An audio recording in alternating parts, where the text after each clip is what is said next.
기도하겠습니다. 하나님 아버지, 거룩한 주일 저희들 예배하는 저희들에게 말씀을 들려주시옵소서. 저희들 마태복음 6장의 말씀을 듣고자 원하옵나이다. 말씀을 심부름하는 종을 사랑해 주시고 더하거나 빼지 않게 하시고 있는 그대로 잘 증거해서 기록된 계시의 말씀이 성령의 조명하심을 따라 전달될 때에 믿음이 되어서 세상과 자신과 죄악과 악마를 싸워 승리하는 역사가 있기를 원하옵나이다. 전하는 자와 듣는 자 모두가 은혜 받는 복된 시간 되기를 원하며 예수님 귀하신 이름으로 기도 올리옵나이다. 아멘. 오늘 저희들 마태복음 6장의 말씀을 가지고 특별히 14절의 말씀에 근거해서 잘못과 용서, 그런 제목으로 말씀을 나누도록 하겠습니다. 자, 인간이 세상을 살아가는 동안에 우리는 얼마든지 인간과 인간과의 관계에서 잘못을 할 수가 있는 존재들입니다. 잘못이 없다면, 오류가 없다면 아마 사람이 아니라고 봐야 되겠죠. 자, 이렇게 인간 사회에서 잘못과 오류를 범할 수밖에 없는 것이 우리 인생들의 모습이라면, 성경은, 특별히 예수님은 우리에게 무엇을 말씀하시나 한번 생각해 보도록 하겠습니다. 자, 여러분이 잘 아시는 대로 마태복음 5장, 6장, 7장은 산상수훈 혹은 산상보훈, 그래서 성경이 다 어느 구절 어느 장이 귀하지 않은 것이 있을까만서도 모두가 다 귀한 말씀이고 하나님 말씀이지만, 특별히 마태복음 5장, 6장, 7장은 산상보훈이라 해가지고 황금률, 믿는 사람들의 가장 황금률이라고 그렇게 칭할 정도로 귀한 말씀입니다. 그래서 이 산상수훈에는 구제에 대한 이야기도 있고, 기도에 대한 이야기도 있고, 금식에 대한 이야기도 있고, 의식에 대한 이야기도 있고, 여러 가지가 보물에 대한 이야기도 있고 참 많이 있습니다. 이렇게 많은 말씀 중에 특별히 오늘 우리가 읽은 말씀에는 잘못과 용서, 너희가 너희에게 잘못한 사람의 과실을 용서해라. 그러면 하늘에 계신 내 아버지도 너희들의 과실을 용서한다. 그런 취지의 말씀을 해주고 계십니다. 이 말씀에 근거해서 오늘 우리들이 세상 살아가는 동안에 특별히 믿음을 가지고 주님을 섬기는 그런 신앙생활을 해가는 과정에서 주님이 말씀하시는 이 말씀의 의미가 무엇인가를 한번 조명해 보도록 하겠습니다. 자, 사람과 사람이 사이를 이루고 사는 속에서 본의 아니게 혹은 고의로 사람들에게 피해를 줍니다. 이런 피해를 주는 현상을 가리켜서 우리는 잘못했다, 과실을 저질렀다, 이렇게 얘기를 합니다. 그러면 과실을 저지르고 잘못을 한 내용을 살펴보면 첫째로 물질의 문제가 따라오겠죠. 사람은 땅에 사는 동안에 물질이 절대적으로 필요한 존재들입니다. 물질이 목적은 아니지만 세상 살아가는데 도구가 되고 방법이 되기 때문에 절대로 필요합니다. 초대교회 시절의 영지주의라는 이단은 이렇게 말을 하죠. 물질은 악하고 영은 선하다. 얼른 들으면 맞는 말 같은데 맞는 말이 아닙니다. 하나님이 지으신 것은 모두가 다 선합니다. 물질도 귀하고 정신도 귀한 것이, 정신은 귀하고 물질은 귀하지 않은 게 아니죠. 다 똑같이 귀합니다. 다만 그 물질이 어떻게 쓰여지는가, 도구가 되는가, 악한 도구가 되는가, 선한 도구가 되는가에 따라서 가치가 결정되는 것 뿐이지, 물질 자체가, 즉 돈 자체가 잘못된 건 아니다, 그런 얘기입니다. 물론 성경은 돈을 사랑함이 일만하게 불의가 된다, 그래서 돈을 사랑하는 것을 경계하는 말씀도 얼마든지 있습니다. 어쨌든 우리는 세상 살아가는 동안에 물질의 문제를 가지고 삽니다. 그래서 이 물질을 소유하는데 내가 소유한 이 물질에 대해서 손상을 끼쳐주는 경우가 생긴다, 그런 얘기입니다. 성경은 시편, 특별히 잠언 시편에서는 악인에 대해서, 의인에 대해서 말씀을 합니다. 그럼 악인들이 어떤 자들이냐? 악인들은 교활하게, 교묘하게 악을 지어내는데 어떻게 악을 지어내느냐? 내가 상대방을 이렇게 하면 상대방 저자가 이런 피해를 본다. 이런 계산까지 하는 것을 성경은 사특하다. 그렇게 얘기를 합니다.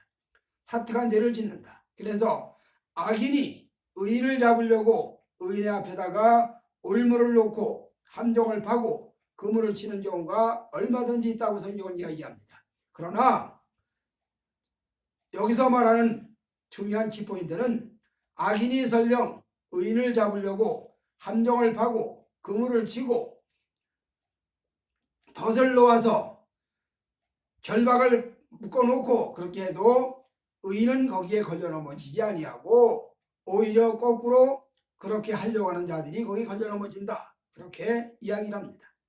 바로 그 대표적인 사례가 에스더 성경에 나오는 하만과 모르드게 사건이죠. 하만이가 모르드게를 잡으려고 하다가 거꾸로 지가 잡혀 죽었다. 그래 그 사건을 우리는 성경에서 불임절이라 그렇게 전해오고 있는 것을 알 수가 있습니다. 어쨌든 인간 세상을 살아가는 과정에서 물질의 문제, 이 물질을 악한 자들이 교묘하게 손상을 끼쳐주려고 피해를 주려고 그렇게 해서 함정을 파고 그물을 치고 결국에는 이런 경우가 있고 또 본래 피해를 주려고 생각한 건 아닌데 어떻게 하다 보니까 피해가 발생했어. 이런 문제들을 성경은 신명기에서 혹은 레위기에서 출애굽기에서 민수기에서 분명히 명백히 말씀합니다. 어떤 부분은 잘못했으면 거기에 대해서 피해보상을 배로 해줘야 되는 경우도 있고 어떤 경우에는 그 잘못에 대해서 피해보상을 4배로 갚아야 되는 경우도 있고 그 사안마다 조금씩 다른데 어쨌든 잘못된 피해를 끼쳤으면 그 피해보상을 해줘야 되는 것을 명백하게 말씀을 하고 있습니다. 여기서 바로 이는 이, 눈은 눈 이런 말이 나오는 거죠. 이렇게 해서 행한 대로 갚아지고 피해 준 대로 보상해줘야 되고 이런 문제, 이런 물질의 문제가 따라옵니다. 물질 문제가 인생 살아가는 동안에 상당히 중요하고 대단하죠. 다만 그 물질이 목적은 아니고 세상을 살아가는 방법이 되고 수단이 되고 도구가 된다는 거죠. 그래서 이거를 잘 파악을 하고 정리를 하고 물질 관리를 해야 되는 것을 성경은 가르치고 있습니다. 그 다음에 두 번째로 사람과 사람 사이에 피해주는 해악을 끼치는 잘못하는 일 중에 두 번째는 뭐냐? 명예 문제입니다. 명예살인이라고 그러죠. 교묘하게 하나님의 말씀이 운행하는 사회, 성령이 충만한 사회, 하나님께서 명령하신 말씀이 통용되는 사회라면 얼마나 좋겠습니까? 그러나 우리는 우리가 살아가는 세상은 성령 충만한 사회가 되기보다는 말씀이 이루어지는 사회가 되기보다는 세상의 악이 흉흉한 바닷물결처럼 파도처럼 넘실거리는 그런 속에서 우리는 살아가고 있습니다.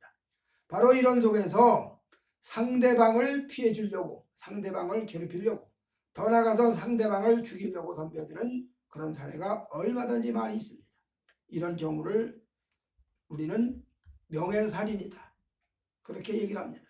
명예의 피해를 입었다 얘기를 합니다.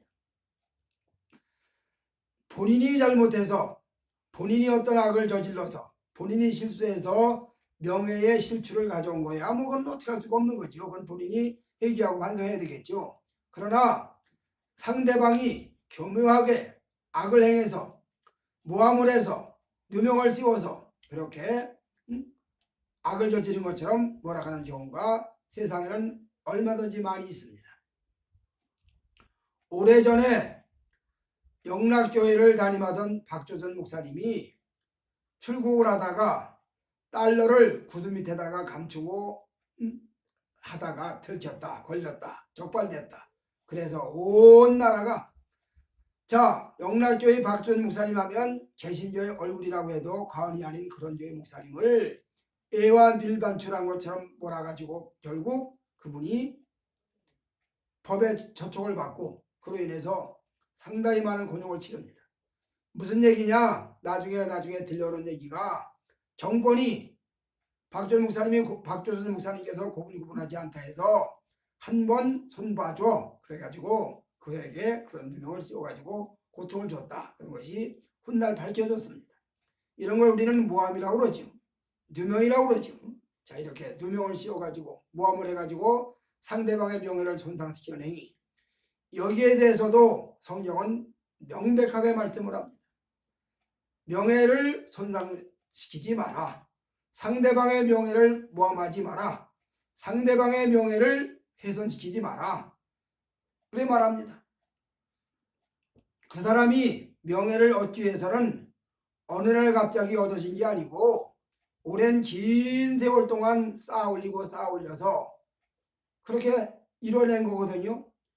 이런 경우를 본인이 잘못해서 명예 손상이 왔다면 할 말이 없어요. 그건 본인이 잘못한 거니까. 그런데 제3자가 혹은 상대방이 누명을 씌우고 모함을 해서 안 한 거를 한 것처럼 그렇게 해가지고 몰아가가지고 명예를 손상을 시키고 결국 명예살인을 저지르는 걸 성경은 이걸 아주 심각하게 질타하지요. 악이라고 그러지요. 아주 말로 다 할 수 없는 죄악이라고 설명을 합니다. 이렇게 명예적인 문제, 물질의 문제, 명예 문제가 따라옵니다. 그 다음에 세 번째로 어떤 문제가 따라오냐? 생명의 문제입니다. 생명. 창세기에서 이미 가인이 동생 아벨을 쳐 죽이는 사건이 발생하는 것을 성경은 이야기하고 있습니다. 인류가 이미 시작됨과 동시에 살인이 시작이 됐어요. 그리고 그 살인에 대해서 시작이 된 그 이유를 요한 1서에서 요한 2서 3서에서 이렇게 설명합니다. 왜 살인이 일어났느냐? 왜 가인이 아벨을 쳐 죽였느냐? 시기심 때문이다. 예, 시기심. 인간의 마음속에 발동하는 시기심. 남을 시기하는 그 시기심이 결국 살인으로 연결됐다. 얘기를 합니다. 인간 역사상 수도 없는 악이 발생을 합니다. 수도 없는 죄가 번성을 합니다. 그 모든 죄악의 살인의 죄가 참 무섭죠.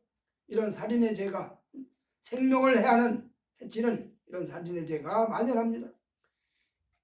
이런 죄악을 구약의 선지자들은 질타합니다. 너희들이 무지한 피를 손에 가득히 채웠구나. 이사야가 얘기를 하죠. 너희가 무지한 피가 너희 손에 가득 묻었구나.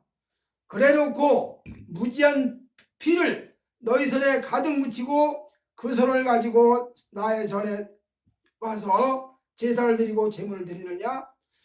나는 그 제사를 받기가 싫다. 나는 그 제물에 염증이 났다. 그렇게 말씀을 합니다. 이렇게 인간의 삶 속에서 얼마든지 죄악을 저지러 놓고 성전에 가서 제사만 거창하게 화려하게 볼만하게 올려드린다고 해서 그 제사가 하나님의 열람이 되느냐? 아닙니다. 성경은 명백하게 말합니다. 제사의 정신이 뭐냐? 제물의 의도가 뭐냐? 그 속에 포함된 내용이 뭐냐를 얘기하는 거죠. 어쨌든 우리가 인간 세상을 살아가는 동안에 고의로 아니면 실수로 본의 아니게 물질의 손상을 주고 명예의 손상을 주고 생명의 손상을 주는 경우가 있다. 이거를 성경은 명백하게 구분해서 말씀을 합니다. 또 생명에 대해서도 성경은 이렇게 말하죠. 도피성제도. 죽이려고 목적하는 게 아닌데 실수로 잘못해서 상대방을 죽였다. 예를 들어서 도끼로 나무를 찍다가 도끼자루가 빠져나가면서 이게 날아가서 옆에 사람을 쳐서 죽였다. 그러면 그 사람은 살인하려고 죽이려는 마음을 먹은 일이 없는데 부지 중에 자기도 모르게 실수로 상대방이 도끼에 맞아 죽었어. 그러면 그 자를 살인했다고 해가지고 그 사람 그 피해 당한 죽임 당한 사람의 가족이나 그 옆에 사람들에게 내어주면 맞아 죽으니까 그런 일을 방지하도록 도피성 제도를 세우고 거기로 피해서 숨어 살아라. 거기에 피해 살아라. 즉 원념이 없이 잘못된 실수로 인해서 살인을 졌을 때는 그는 살인자가 아니니 그에게 죽임의 책임을 묻지 마라. 그런 얘기죠. 그렇게 도피성 제도를 세웠다. 그리고 훗날 그 도피성 제도는 결국 하나님의 크나큰 은혜, 하나님의 크신 은총을 우리가 설명해 주는 말씀의 내용입니다. 이렇게. 자, 어쨌든 오늘 우리가 읽은 마태복음 6장의 말씀 중에 사람의 잘못을 인정하고 그 잘못을 용서해라. 그렇게 용서를 해줄 때 하늘에 계신 너희 아버지도 용서를 해주신다. 이것이 주님이 말씀하시는 교훈의 핵심 내용입니다. 그래서 물질의 문제도 명예의 문제도 생명의 문제도 사안에 따라서 정말 그 문제가 상대방에게 아무런 원념이 없이 욕심이 악한 마음이 없이 살다가 보니까 잘못 일해서 일어난 현상이면 요 정도의 배상을 해주고 끝나고 요 정도의 변상을 해주고 정리를 하고 살인의 문제까지도 생명을 해야 할 문제까지도 고의적으로 악한 마음으로 죽이려고 맘먹고 한 살인이야 뭐 당연히 응징받아야 되고 처형당해야 되지만 그렇지 않는 경우에는 이렇게 보호받는 법을 세워서 살려주는 길을 열어주셨다는 얘기입니다. 오늘 우리 하나님께서는 이렇게 우리 인간들의 삶 속에서 주어지는 자그마한 일부터 큰 일까지 다 세밀하게 말씀해주고 계시는 것을 볼 수가 있습니다. 우리는 이 땅 사는 동안에 예수 믿고 성령 받고 말씀을 지켜 살다 보면 마음이 주님의 뜻을 따라 배워져 갑니다. 점진적으로 주님의 마음을 배워갑니다. 이거를 우리는 하나님의 형상대로 회복이 돼간다. 그래 얘기를 하죠. 네.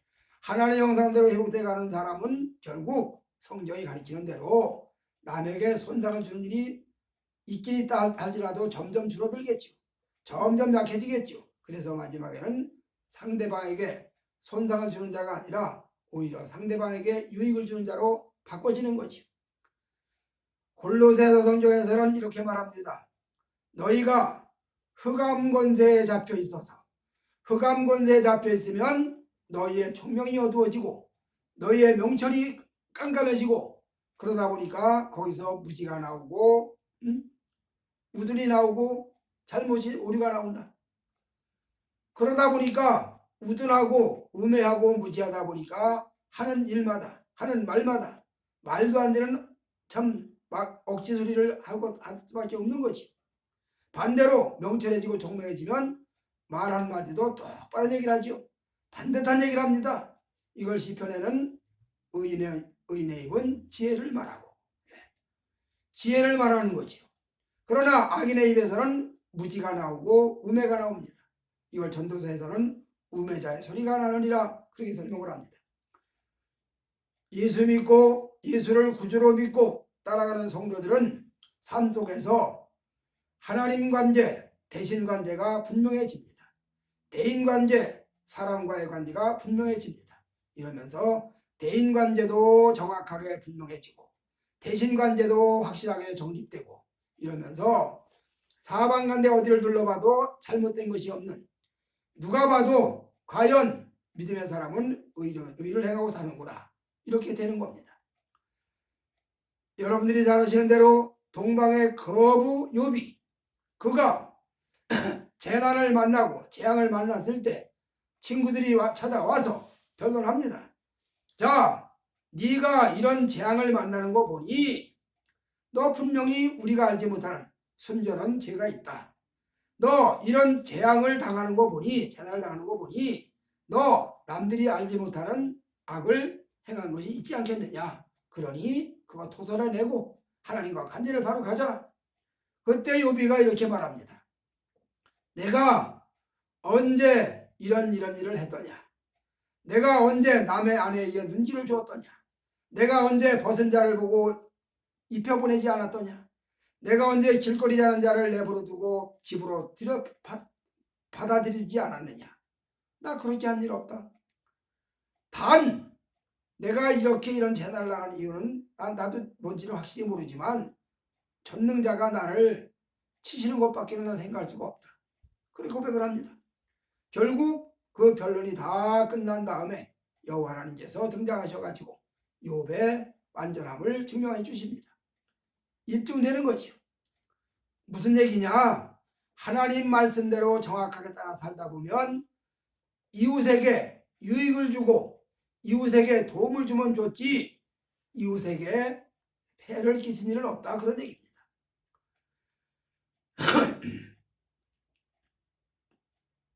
엘리야가 하나님의 복음 사역을 할 때, 하나님의 말씀 사역을 할 때 사르밧 시돈 땅으로 사르밧 과부 집에 가서 3년 6개월을 지냅니다. 그러면 흉년 만나서 가뭄 만나서 먹을 게 떨어져서 그 과부가 밀가루 한 통 남은 거 이거 가지고 작은 떡 한 조각 만들어서 나와 내 아들이 먹고 그 다음엔 죽으리다 죽겠나이다 그런 상황까지 갔다 이 말이. 더 이상 길이 없어요. 밀가루와 가루가 다하고 병에 기름이 다해서 마지막 남은 요거 가지고 작은 떡 조각 하나 만들어서 어미와 아들이 같이 먹고 그 다음은 죽으리라. 그때에 엘리야가 그 작은 떡을 만들어서 먼저 내게로 가져와라. 요거까지만 보면 엘리야가 얌통머리가 없어도 보통 없는 게 아니죠. 아니 뭐 그런 사람이 다 있어. 그 가난한 과부가 그 밀가루 가지고 작은 떡 하나 만들어서 그거 먹고 죽겠다는데 그걸 만들어서 내게 먼저 가져와?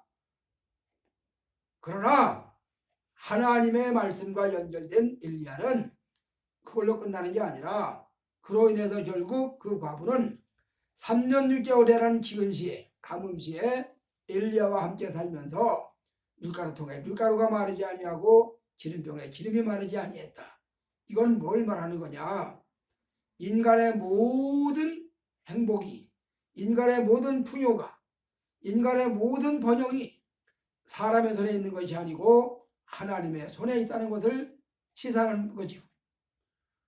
이런 맥락에서 우리가 성경을 봐야 됩니다. 그렇게 해서 물질의 문제도 명예의 문제도 생명의 문제도 손상을 주는 자와 손상을 입는 자, 그리고 손상 준 자는 이러이러한 배상을 해라.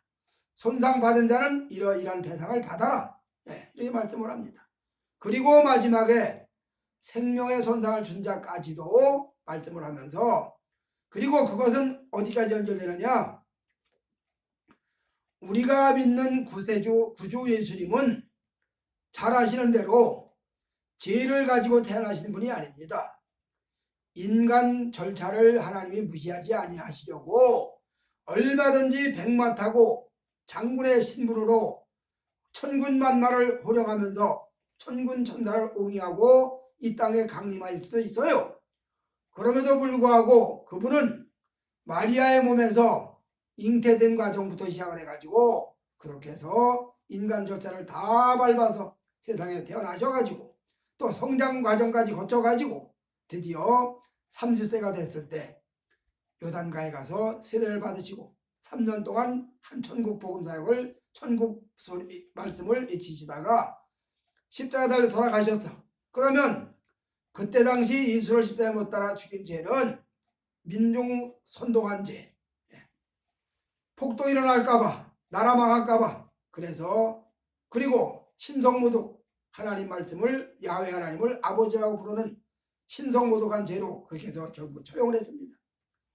그거는 외형적인 현상이고 내면의 문제는 하나님의 구속사적인 흐르는 흐름에서는 그분이 십자가에 달려 돌아가심으로 인해서 그 속죄의 피를 흘리심으로 인해서 죄한 속죄 만세 전부터 구원받기로 작정된 자들의 그 죄를 속량하는 죄한 속죄의 사역을 이루시려고 그분이 십자가에 달려 돌아가셨다 그런 얘기입니다. 즉 하늘의 하나님이신 성자 예수님께서 당신의 생명을 희생제물로 드림으로 인해서 그로 인해서 수많은 영혼들이 살아나는 사건이 발생했다.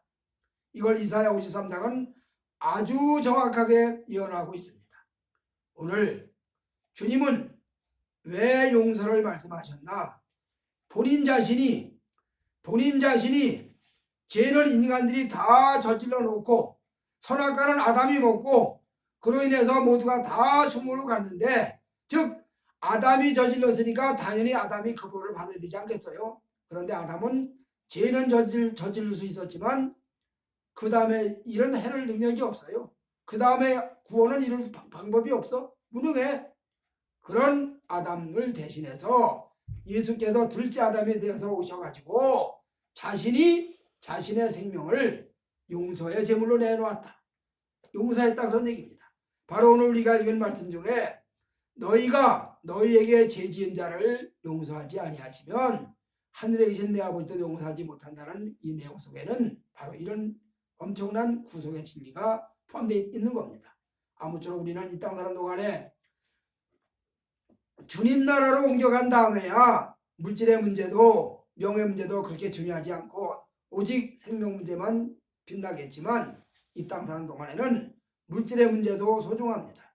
명예 문제도 소중합니다.